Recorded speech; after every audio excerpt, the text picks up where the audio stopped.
আজকে মাজার ভাঙা শুরু করেছে। কথা বলেন, বিভিন্ন জায়গায় মাজার ভাঙা চলতেছে কিনা? গতকালকেও এক জায়গায় মাজার ভাঙা হয়েছে।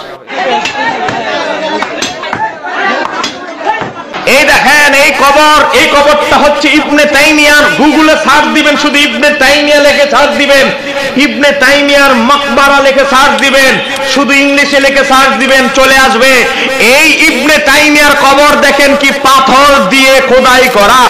দেখেন আমাদের কওমি ভাইরা, আহলে হাদিস ভাইরা, জামাত ইসলামের ভাইরা, যার নামের আগে ইমাম শব্দ ব্যবহার করে আল্লামা শব্দ লেখে, তার নাম হচ্ছে ইবনুল কাইয়ুম জাওজি। এই ইবনুল কাইয়ুম জাওজির কবর দেখেন কি দামি পাথর দিয়ে খোদাই করা, নেম প্লেটের নামও লেখা আছে ইবনুল কাইয়ুম জাওজি, ইন্তেকাল সাল থেকে শুরু করে সবকিছু লেখা আছে। তাহলে মাজার যদি মানতে যান, যার মতাদর্শ ইবনে তাইমিয়া, ইবনুল কাইয়ুম জাওজি, যার মতাদর্শ আপনারা গ্রহণ করে মাজার ভাঙার প্রস্তুতি নিচ্ছেন, মাজার ভাঙতেছেন, আমরা মনে করব মাজার ভাঙা যদি শিরিক হয়, হারাম কাজ হয়, গ্রহিত কাজ হয়, সবার আগে আপনাদের বড় হুজুরের মাজারের দিকে নজর দেওয়া দরকার। কথা কারো ঠিক কি? সৌদি আরবের মদিনায় মহানবী হযরত মুহাম্মদ সাল্লাল্লাহু আলাইহি ওয়াসাল্লামের রওজা মোবারকের চারপাশে কাঠের বেড়ার পরিবর্তে বসানো হয়েছে সোনার প্রলেপ দেওয়া পিতলের বেড়া। উৎসাহী দর্শনার্থীদের থেকে মহানবীর রওজা মোবারকের সুরক্ষা নিশ্চিত করতে এই ব্যবস্থা গ্রহণ করেছে মসজিদে নববীর কর্তৃপক্ষ।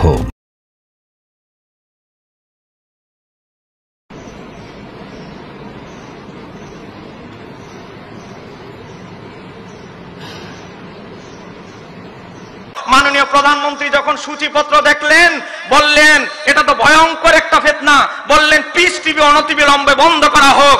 আমি অদমের প্রচেষ্টায়, আমার ওস্তাদ জালালউদ্দিন আল কাদেরীর উসিলায় এই পিস টিভি, আহলে হাদিসদের পিস টিভি বাংলার জমিনে বন্ধ হয়েছে। কথা বলেন ঠিক কি? বন্ধ করে দিয়েছে। দেখতেছে যে জাকির নায়েকের পুরা মুখোশ উন্মোচন আমি করে দিয়েছি, এই বই তো আর চলবে না, একদম বন্ধ করে দিয়েছে। আসসালামু আলাইকুম সম্মানিত দিনী ভাই ও বোন আমার, আশা করি ভালো আছেন, সুস্থ আছেন। সম্মানিত দিনী ভাই ও বোন আমার ভিডিওর থাম্বলাইন দেখে আপনি কিন্তু কোনোভাবেই বিভ্রান্ত হবেন না, কারণ আমিও একজন জনতা। আমি যদি ব্যক্তিগতভাবে কাউকে ধোলাই করি আর আপনি যদি এটাকে সমর্থন করেন, তাহলে আপনার সমর্থন আর আমার ধোলাই দুটো মিলে হয়ে গেল গণধোলাই। তবে আজকের এই গণধোলাইটা একটু ভিন্ন কায়দায় করেছি। আমার দৃঢ় বিশ্বাস, আজকে যদি এই গণধোলাইটা আপনি একটু মনোযোগ সহকারে শ্রবণ করেন, ইন ফিউচারে আপনিও এমন গণধোলাই করতে উদ্বুদ্ধ হবেন বলে আশাবাদী। সম্মানিত দিনী ভাই বোন আমার, এবার মূল পয়েন্টে ফিরে আসি। দেখুন, ধর্ম ব্যবসা এমন একটি ব্যবসা, যেই ব্যবসার স্বাদ কোনো ব্যক্তি যদি একবার পেয়ে যায়, তাহলে তাকে স্বাভাবিক জীবনে ফিরে আনা দুঃসাধ্য ব্যাপার। একটু বুঝিয়ে বলছি, এবং এই মাজার পূজারীর আনিত প্রত্যেকটা অভিযোগের আলাদা আলাদা ভাবে উত্তর দেওয়ার চেষ্টা করছি, অর্থাৎ পই পই করে জবাব দিচ্ছি। দেখুন, প্রথমে এই মাজার পূজারীর যে অভিযোগ, সেটা হচ্ছে ইবনে তাইমিয়া রাহিমাহুল্লাহ এবং ইমাম বুখারী রাহিমাহুল্লাহ। লম্বা আলোচনা তো, ইমাম বুখারীর কথাও তিনি বলেছেন। ইমাম তাইমিয়া রাহিমাহুল্লাহ, ইমাম বুখারী রাহিমাহুল্লাহ, এই দুজনের কবরকে আগে ভাঙতে হবে যদি আপনি মাজার ভাঙতে চান। উনি কিন্তু এতটুকু বলেছে। এবার আমি আপনাকে বলি, ওনার উদ্দেশ্য হচ্ছে যদি আপনি কোনো মাজার ভাঙতে যান, তাহলে আপনাকে আগে মুহাম্মদ সাল্লাল্লাহু আলাইহি ওয়াসাল্লামের কবরকে আগে ভাঙতে হবে। জি, এই কথা উনি বলেনি, আপনি বলছেন। আমি প্রমাণ করে দিচ্ছি যে উনি এই কথাই বলেছেন। ধৈর্য ধরেন, আমি আপনাকে বুঝিয়ে বলছি। দেখুন, উনি ইন্ডিকেট করেছে দুটো কবর, ইবনে তাইমিয়া রাহিমাহুল্লাহ, ইমাম বুখারী রাহিমাহুল্লাহ। কেন এই দুটো কবর আগে ভাঙতে হবে মাজার ভাঙতে গেলে? কেন? কারণ হচ্ছে তাদের কবরগুলো বাধাই করা, এবং যেই বাধাই করতে গিয়ে যে সমস্ত পাথরগুলো ব্যবহার করা হয়েছে, এই পাথরের উপর খোদাই করে লেখা আছে ইবনে তাইমিয়া রাহিমাহুল্লাহ, ইমাম বুখারী রাহিমাহুল্লাহ। দেখছেন কত সুন্দর করে বাধাই করা এবং খোদাই করে নাম লেখা। এই জন্য আগে ভাঙতে হবে। তো ভাঙার কারণ হচ্ছে এইটাই, মানে উনি যে কারণটা দেখিয়েছে, শুধুমাত্র কবর বাধাই করা এবং খোদাই করে লেখার কারণেই ভাঙতে হবে। এখন আমাকে বলেন, এই পৃথিবীর মহামানব, সর্বশ্রেষ্ঠ মহামানব কে? মুহাম্মদ সাল্লাল্লাহু আলাইহি ওয়াসাল্লাম। তার কবরকে আপনি দেখেছেন? তার কবরের চারপাশে যে ঘেরাটা আছে, সেই ঘেরাটা কি দিয়ে খচিত জানেন? স্বর্ণ খচিত। স্বর্ণ খচিত তার কবর, যেই বেড়াটা দেওয়া আছে। এবার আমাকে বলেন, এই উঁচু কবর সুন্দর করে বাধাই করা, নাম খোদাই করে রাখা, এর চেয়েও কি স্বর্ণ খচিত, স্বর্ণ দিয়ে যার কবরটা ঘেরা, তার কবরটা আগে ভাঙতে হয় না তার ব্যাখ্যা অনুযায়ী? আস্তাগফিরুল্লাহ। সম্মানিত দিনী ভাই বোন আমার, আমি যে শুরুতেই বলেছিলাম না যে ধর্ম ব্যবসা এমন একটি ব্যবসা যে ব্যবসার স্বাদ যদি একবার কেউ পায় তাহলে তাকে স্বাভাবিক জীবনে ফিরিয়ে আনা দুঃসাধ্য ব্যাপার।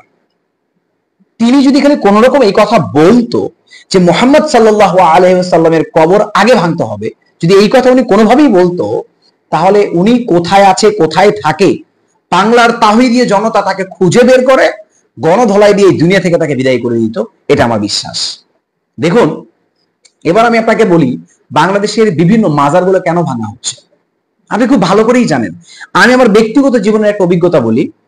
আমি যখন জীবনের প্রথম সিলেটে বেড়াতে যাই আর কি, সিলেট শহরে যাই, সেখানে আমি কিন্তু শাহজালাল রাহিমাহুল্লাহর মাজারে গিয়েছিলাম। সেখানে গিয়ে দেখতেছি যে একদল বুড়া একদম পাতলা হ্যাংলা 4-5 জন মিলে বসে আছে কবরের পাশে, হ্যাঁ মানে মাজারের পাশে আর কি, কয়েকজন মিলে বসে আছে। পাশেই মানে ও হুক্কা না কি বলে জোরে জোরে টানতেছে, পাশে গাঁজা রাখা, অনেকে সিগারেট খাচ্ছে, অনেকগুলো আশপাশে আবার বেগানা নারী বসে আছে।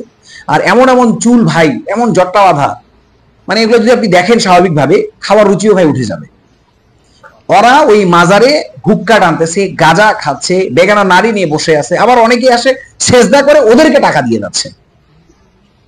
আমাকে বোঝান এগুলা আসলে ইসলাম কিভাবে সমর্থন করে? জি, এই সমস্ত মাজারগুলোকে ভেঙে ফেলার জন্য বলা হচ্ছে। বাংলার তাওহীদ জনতা এই সমস্ত মাজারগুলোকে ভাঙছে, বুঝতে পারলেন?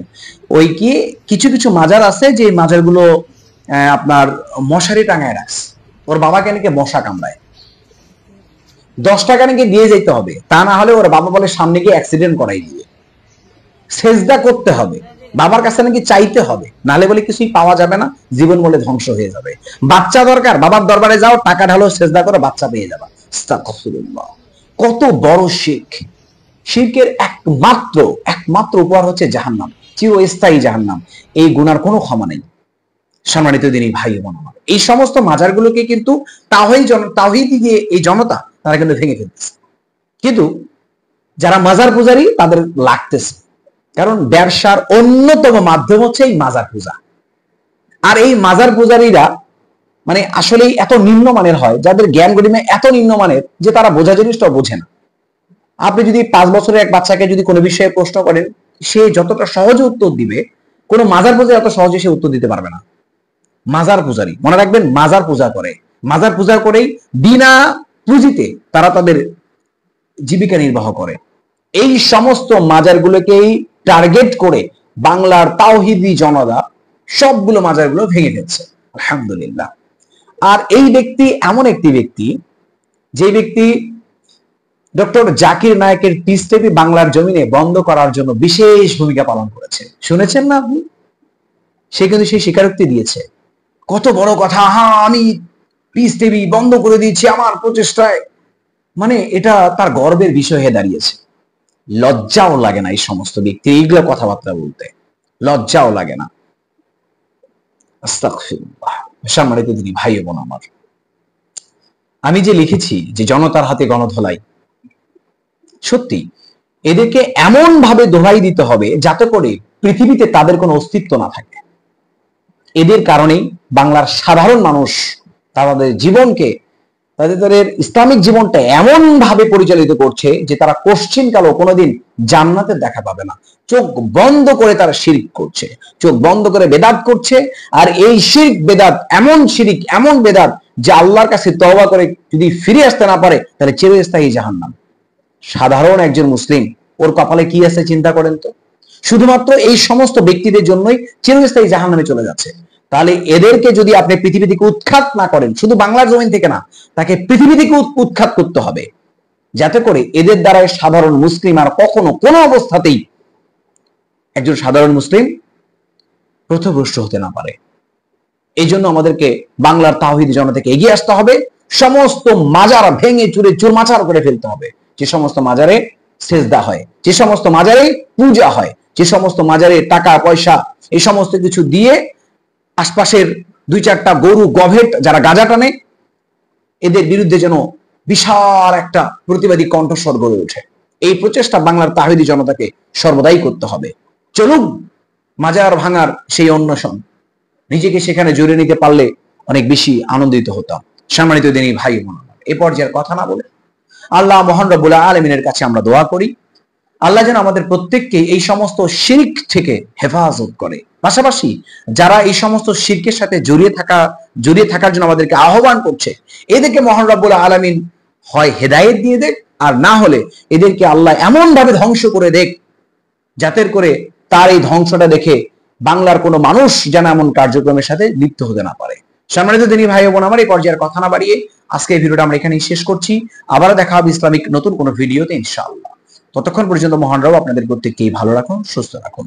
আসসালামু আলাইকুম ওয়া রাহমাতুল্লাহি ওয়া বারাকাতুহু।